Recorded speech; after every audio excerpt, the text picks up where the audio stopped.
എൻ്റെ ഒരു യൂട്യൂബിൽ ഒരു വീഡിയോ ഉണ്ടായിരുന്നു, നോമ്പിന് എതിരെയുള്ള വീഡിയോ ആണ്. അതായത് നോമ്പെടുക്കൽ ആരോഗ്യത്തിന് ഹാനികരമാണെന്ന് പറഞ്ഞുകൊണ്ട് വളരെ കൃത്യമായിട്ട് ഒരു 15-16 മിനിറ്റുള്ള വീഡിയോ ആണ്. ആ വീഡിയോയിൽ എന്തുകൊണ്ടാണ് നോമ്പ് ശരീരത്തിന് ഹാനികരം ആവുന്നത് എന്നതിനെപ്പറ്റി വളരെ കൃത്യമായിട്ട് പറഞ്ഞു. നമ്മൾ പ്രായമാവുന്നതിനെ പറ്റിയിട്ടും എങ്ങനെയാണ് വാർദ്ധക്യത്തിലേക്ക് പോകുന്നതും എങ്ങനെയാണ് ശൈശവാവസ്ഥയിൽ നമ്മൾ മാറി വരുന്നതും കോശവിഭജനങ്ങളായിട്ട് ബന്ധപ്പെട്ട കുറച്ച് കാര്യങ്ങളെപ്പറ്റി പറഞ്ഞിരുന്നു. നോമ്പുമായിട്ട് ബന്ധപ്പെട്ട ഈ ഒരു വീഡിയോയിൽ അതിൻ്റെ ഒരു വ്യൂവർ അദ്ദേഹം ചില കമൻറ്റുകൾ അതിലിടുകയും ആ കമൻറ്റിന് ഞാൻ മറുപടി പറയാമെന്ന് പറയുകയും ചെയ്തു. അദ്ദേഹം അതിൽ പറഞ്ഞ കമൻറ്റുകൾ ഞാൻ വായിച്ചുകൊണ്ട് അതിന് മറുപടി പറയാനാണ് ഉദ്ദേശിക്കുന്നത്. രാം PK എന്ന് പറഞ്ഞ വ്യൂവർ അദ്ദേഹം ഇട്ട ഒരു കമൻറ്റ് വായിക്കാം. മനുഷ്യ ശരീരത്തിലെ ഒരു കോശം നശിക്കുമ്പോൾ പകരം മറ്റൊരു കോശം ഉണ്ടാകുമെന്നും അത് കൂടുതലോ കുറവോ ആകുന്നതാണ് ക്യാൻസർ എന്ന് കേട്ടിട്ടുണ്ട്. അപ്പോൾ ബാല്യ, കൗമാര, യൗവന, വാർദ്ധക്യങ്ങളിൽ വ്യത്യസ്ത കോശ ഉൽപ്പാദനം നടക്കുമെന്ന് നിങ്ങൾ പറഞ്ഞത് ശരിയാണോ എന്നാണ് ചോദ്യം. അപ്പോൾ ഇതിൽ ആദ്യമായിട്ട് പറയാനുള്ളത്, അദ്ദേഹം പറഞ്ഞിരിക്കുന്ന കാര്യങ്ങൾ, ക്യാൻസറിനെ കുറിച്ചിട്ടുള്ള പറഞ്ഞിരിക്കുന്ന കാര്യങ്ങൾ ബേസിക്കലി തെറ്റാണ്. മനുഷ്യ ശരീരത്തിൽ ഒരു കോശത്തിൻ്റെ കുറവോ അല്ലെങ്കിൽ കൂടുതലോ ഒന്നുമല്ല ക്യാൻസർ. വളർച്ചയുടെ ഘട്ടത്തിൽ കോശ വിഭജനം നടന്നുകൊണ്ട് കോശങ്ങൾ കൂടി വരുന്നതുകൊണ്ടാണ് കൂടുതൽ വളർച്ചയിലേക്ക് വരുന്നത്. നമ്മുടെ ശരീരത്തിൻ്റെ ബിൽഡിംഗ് ബ്ലോക്ക് എന്ന് പറയുന്നത്, ഒരു കെട്ടിടം എടുത്തു കഴിഞ്ഞാൽ ആ കെട്ടിടം ഉണ്ടാക്കി വെച്ചത് കല്ലുകൾ കണ്ടാണെങ്കിൽ അതേപോലെയുള്ള ബേസിക് ആയിട്ടുള്ള കല്ലുകളാണ് നമ്മുടെ ശരീരത്തിലെ കോശങ്ങളെന്ന് പറയുന്നത്. ആ കോശങ്ങളെ വെച്ചുകൊണ്ടാണ് നമ്മുടെ ശരീരം നിലനിൽക്കുന്നത്. അപ്പോൾ ആ കോശങ്ങളുടെ വർധനയിലാണ് നമ്മുടെ ശരീരം വളരുന്നത്. നമുക്ക് പ്രായമാകുമ്പോൾ നേരത്തെ അതിൽ സൂചിപ്പിച്ച പോലെ തന്നെ ഉണ്ടാകുന്ന കോശങ്ങളുടെ എണ്ണം കുറയുകയും നശിക്കുന്ന കോശങ്ങളുടെ എണ്ണം കൂടുകയും ചെയ്യുന്നു. നമ്മുടെ ശരീരത്തിൽ നമ്മൾ മനസ്സിലാക്കേണ്ടത്, ദിവസവും നമ്മുടെ ശരീരത്തിൽ മരണം നടന്നുകൊണ്ടിരിക്കുന്നുണ്ട്. പല കോശങ്ങളും മരിക്കുന്നുണ്ട്. ആ കോശങ്ങൾക്ക് പകരം പുതുതായിട്ട് കോശങ്ങൾ ഉണ്ടാകുന്നു. മരണവും ജനവും നമ്മുടെ ശരീരത്തിനുള്ളിൽ തന്നെ നടക്കുന്നൊരു പ്രക്രിയയാണ്. പഴയ കോശങ്ങൾ തള്ളപ്പെടുന്നുണ്ട്, ഡെഡ് സെൽസുകൾ പുറത്തേക്ക് പോകുന്നുണ്ട്. നമ്മൾ യൂറിനൊക്കെ ടെസ്റ്റ് ചെയ്ത് കഴിഞ്ഞാൽ ഡെഡ് സെൽസ് കാണാൻ പറ്റും. അപ്പോൾ അത്തരത്തിലാണ് നമ്മുടെ കാര്യങ്ങൾ നടക്കുന്നത്. വളർച്ചയെത്തുന്ന കോശങ്ങളിൽ ഉണ്ടാകുന്ന കുറവോ അല്ലെങ്കിൽ കൂടുതലോ അതല്ല ക്യാൻസർ എന്ന് പറയുന്നത്. ക്യാൻസർ എന്ന് പറഞ്ഞാൽ ഞാൻ ആദ്യം ചിന്തിച്ച ഒരു കാലം ഉണ്ടായിരുന്നു. ഇപ്പോൾ ക്യാൻസർ എന്ന് പറയുന്നത് അനിയന്ത്രിതമായിട്ടുള്ള കോശവിഭജനം. കിഡ്നിയിലെ കോശങ്ങൾ എന്ന് പറയുന്നത് നെഫ്രോൺസ് ആണ്. ഈ നെഫ്രോൺസ് ആണ് നമ്മുടെ ശരീരത്തിലെ അവയവങ്ങളിൽ നിന്ന് വരുന്ന വേസ്റ്റുകൾ വേർതിരിച്ചുകൊണ്ട് അതിനെ പുറത്തേക്ക് തള്ളുന്നത്. അതിൽ വേണ്ടുന്നതിനെ ഫിൽട്ടർ ചെയ്യാണ്ട് തിരിച്ചെടുക്കുന്നതും കിഡ്നിയാണ്. അപ്പോൾ ഞാൻ വിചാരിച്ചപ്പോൾ കിഡ്നിയിൽ കുറച്ച് കോശങ്ങൾ കൂടിക്കഴിഞ്ഞാൽ എന്താണ് പ്രശ്നമുള്ളത്? കിഡ്നിയുടെ ഫംഗ്ഷൻ കൂടുതലേ ചെയ്യും. അപ്പോൾ നമ്മൾ ഹ്യൂമൻ ലൈഫിൽ ഇപ്പം പങ്കെടുക്കുന്ന കുറേ ആൾക്കാർ കൂടിക്കഴിഞ്ഞാൽ നമ്മുടെ ഇതിൻ്റെ പ്രവർത്തനം കൂടുതൽ ഭംഗിയാവില്ല ചെയ്യുക. അപ്പോൾ കോശങ്ങളുടെ എണ്ണം കൂടുന്നത് ശരീരത്തിന് നല്ലതല്ലേ എന്ന് ഞാൻ ചിന്തിച്ചിരുന്നു. അപ്പോൾ കിഡ്നിയിലെ കോശങ്ങൾ കൂടിക്കഴിഞ്ഞാൽ കിഡ്നിയുടെ പ്രവർത്തനം നന്നായി പോയില്ലേ? ശ്വാസകോശത്തിലെ കോശങ്ങളുടെ എണ്ണം കൂടിക്കഴിഞ്ഞാൽ പ്രവർത്തനം നന്നായിട്ട് പോയില്ലേ? പക്ഷേ ഈ ക്യാൻസർ എന്ന് പറയുന്നത് ഈ വെറുതെ കോശങ്ങളുടെ എണ്ണം കൂടുതലല്ല. ഈ കോശങ്ങളുടെ വിഭജനങ്ങളായിട്ട് ബന്ധപ്പെട്ട ഒരു പ്രക്രിയയിൽ വരുന്ന പോരായ്മയുണ്ട്. അതുകൊണ്ടാണ് ക്യാൻസർ വരുന്നത്. അത് എന്താണെന്ന് വെച്ച് കഴിഞ്ഞാൽ കോശങ്ങളുടെ രൂപീകരണമായിട്ട് ബന്ധപ്പെട്ട 5 ഘട്ടങ്ങളുണ്ട്. ഡിഫറൻറ്റൈസേഷൻ എന്ന് പറയുന്ന ഒരു ഘട്ടങ്ങളുണ്ട്. ആ ഘട്ടത്തിലൂടെ ഒരു സ്റ്റെം സെൽസ് ഒരു കോശമായിട്ട് മാറുമ്പോൾ, അതിപ്പോൾ ഏത് കോശമായിട്ടാണ് മാറേണ്ടത്, നെഫ്രോൺ ആണെങ്കിൽ കിഡ്നിയുടെ കോശമാണ്, ന്യൂറോൺ ആണെങ്കിൽ തലച്ചോറിൻ്റെ കോശമാണ്. അപ്പോൾ അത് ചെയ്യേണ്ട ഫങ്ഷൻ ആവുന്ന രീതിയിലേക്ക് അത് വരണം. പക്ഷേ ഇവിടെ ഈ കോശ വിഭജനം തെറ്റായിട്ട് വന്നുകൊണ്ട് നമുക്കറിയാം, നമ്മുടെ കോശങ്ങളിൽ കോശങ്ങളെ വളർത്താനുള്ള ജീനുകളുണ്ട്, ഓങ്കോജീനുകൾ എന്ന് പറയും. അതേപോലെ തന്നെ കോശ വളർച്ചയെ നിയന്ത്രിക്കുന്നുള്ള ട്യൂമർ സപ്രസീവ് ജീനുകളുണ്ട്. അതായത് അമിതമായിട്ട് വളരുന്ന കോശങ്ങളെ നിയന്ത്രിച്ച് നിർത്തുന്നു. അതേപോലെ തന്നെ പ്രൂഫ് റീഡിങ് എൻസൈമുകളുണ്ട്.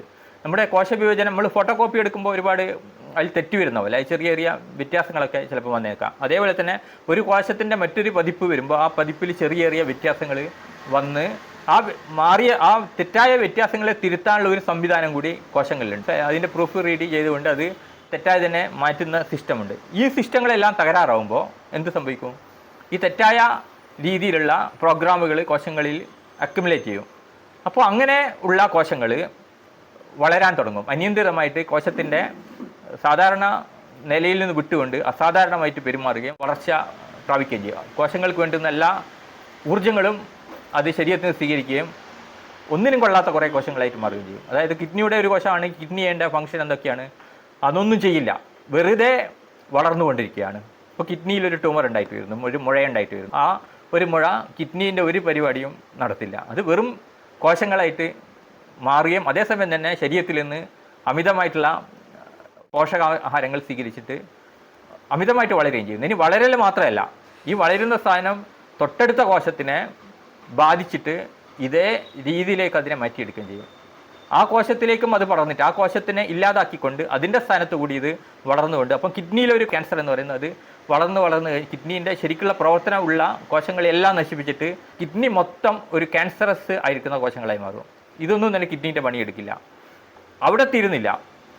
അവസാനത്തെ ഘട്ടം മെറ്റാസ്റ്റാറ്റിസ് എന്ന് പറയുന്ന ഘട്ടത്തിൽ രക്തക്കുഴലിലൂടെയും അല്ലെങ്കിൽ ലിംഫ് സിസ്റ്റത്തിലൂടെയും ഈ കോശങ്ങൾ സഞ്ചരിച്ചുകൊണ്ട് മറ്റുള്ള സ്ഥലത്തേക്ക് എത്തിയിട്ട് അവിടെ സെക്കൻഡറി ട്യൂമർ ഉണ്ടാക്കുകയും ചെയ്യുന്നു. ഇപ്പം കിഡ്നിയിലൊരു ക്യാൻസർ ബ്രെയിനിലേക്ക് എത്തിയിട്ട് ബ്രെയിനിൽ ട്യൂമർ ഉണ്ടാക്കുന്നു.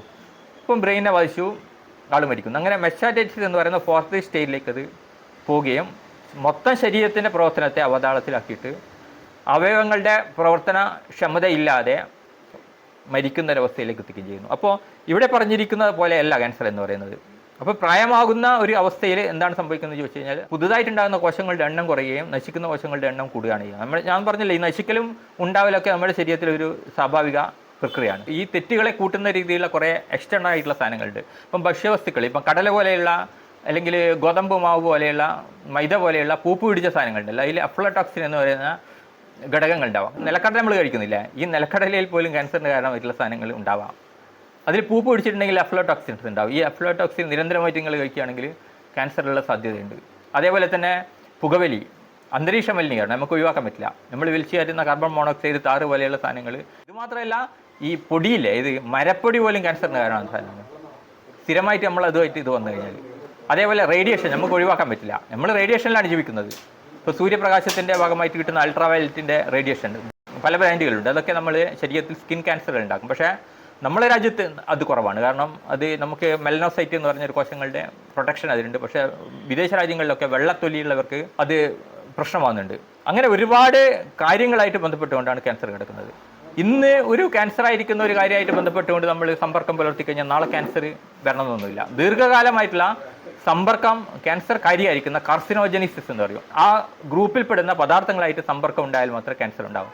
പിന്നെ ഇതൊന്നും ഇല്ലെങ്കിലും പല രോഗാണുക്കൾ ക്യാൻസർ ഉണ്ടാക്കുന്നുണ്ട്. ഇപ്പോൾ എച്ച് പൈലോറി എന്ന് പറഞ്ഞ ബാക്ടീരിയ, അസിഡിറ്റി, അൾസറിനൊക്കെ കാരണമാകുന്ന ബാക്ടീരിയ ദീർഘകാലമായിട്ട് അത് നമ്മുടെ ശരീരത്തിൽ പ്രവർത്തിച്ചാൽ ക്രോണിക് ഇൻഫെക്ഷൻ ഉണ്ടെങ്കിൽ, അതുപോലെ മഞ്ഞപ്പിത്തം ഉണ്ടാക്കുന്ന ചില വൈറസുകൾ, ഹെപ്പറ്റൈറ്റിസ് ബി, സി വൈറസുകൾ, ഇത് ക്യാൻസർ ഉണ്ടാക്കുന്നുണ്ട്. ഹ്യൂമൻ പാപ്പിലോമ വൈറസ് എന്ന് പറഞ്ഞാൽ ഗർഭാശയങ്ങൾ ക്യാൻസർ ഉണ്ടാക്കുന്ന രോഗാണുക്കളുണ്ട്. അപ്പോൾ ഇത് രോഗാണുക്കളായിട്ടും ബന്ധപ്പെട്ട് കിടക്കുന്നുണ്ട്. പല കാരണങ്ങൾ ക്യാൻസറിനുണ്ട്. നമ്മുടെ ശരീരത്തിൻ്റെ പാരമ്പര്യമായിട്ടുള്ള ജീനുകൾ ഉണ്ടാവും, ചിലപ്പോൾ ഓങ്കോ ജീനുകൾ.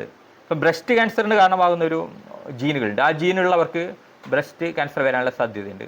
ഒരു പ്രശസ്ത നടി സ്ഥലം മുറിച്ചാൽ ഇത് വരുന്നതിന് കാരണം അത് തന്നെ അവർ അതിൻ്റെ ടെസ്റ്റ് ചെയ്തപ്പോൾ HER2 എന്ന് പറഞ്ഞ ജീനുണ്ട്. ആ ജീന് പ്രസൻസ് ശരീരത്തിലുണ്ടെങ്കിൽ സംഭവം വരാനുള്ള സാധ്യത വളരെ കൂടുതലാണ്. അതേപോലെ NMYC എന്ന് പറഞ്ഞ ജീൻ, അത് സ്മോൾ സെല്ല് ആയിട്ട് ബന്ധപ്പെട്ടുകൊണ്ട് ലങ്സ് ക്യാൻസറിനെ ഉണ്ടാക്കുന്നതാണ്. അപ്പോൾ അങ്ങനെയുള്ള കുറേ കാര്യങ്ങൾ അതിലുണ്ട്. ക്യാൻസർ എന്ന് പറഞ്ഞാൽ സ്വാഭാവികമായിട്ടുള്ള ഒരു അനിയന്ത്രിതമായിട്ടുള്ള കോശ വളർച്ചയല്ല. ഇപ്പം ബിനൈൻ ട്യൂമർ എന്ന് പറഞ്ഞിട്ടുള്ളത് അത് ക്യാൻസർ ഒന്നുമല്ല. അതൊരു മുഴയുണ്ടാകുന്നത് സാവധാനം ഇങ്ങനെ വളരുന്നു, അത് അതിനെക്കൊണ്ട് പ്രശ്നമൊന്നുമില്ല. പക്ഷേ ക്യാൻസർ എന്ന് പറയുന്നത് ഇത്തരം സ്വഭാവമുള്ളതാണ്. അത് മറ്റുള്ള കോശങ്ങളെ ഇല്ലാതാക്കുകയും ഒരു കോശങ്ങളുടെ പണിയെടുക്കാതെ കോശങ്ങളെ ഉണ്ടാക്കിയെടുത്തുകൊണ്ട് നമ്മുടെ ശരീരത്തിൻ്റെ വ്യവസ്ഥയെ നശിപ്പിക്കുകയാണ്. ഇപ്പോൾ തലച്ചോറിലൊരു ക്യാൻസർ സെല്ല് വന്നു കഴിഞ്ഞാൽ ആ തലച്ചോറിലെ മൊത്തം കോശങ്ങൾ ഇതേപോലെയായിട്ട് മാറുന്നൊരവസ്ഥ വരും. അതാണ് അതിൻ്റെ ഒരു പ്രശ്നം. ഓക്കെ.